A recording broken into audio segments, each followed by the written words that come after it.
চাঁদা সড়ক পরিবহনের চাঁদা যেটা বলা হয় সেভাবে আমি চাঁদা এই দেখছি না। সেটা হচ্ছে সেটা পরে করবে। সেটা হচ্ছে বাস মালিক সমিতি আছে, আবার শ্রমিক সমিতিগুলিও আছে, ফেডারেশন আছে।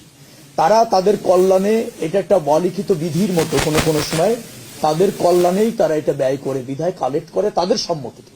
চাঁদা আমি ওইটাকে বলতে চাই যে কেউ দিতে চায় না বা তাকে বাধ্য করা হচ্ছে, সেটা হলো চাঁদা।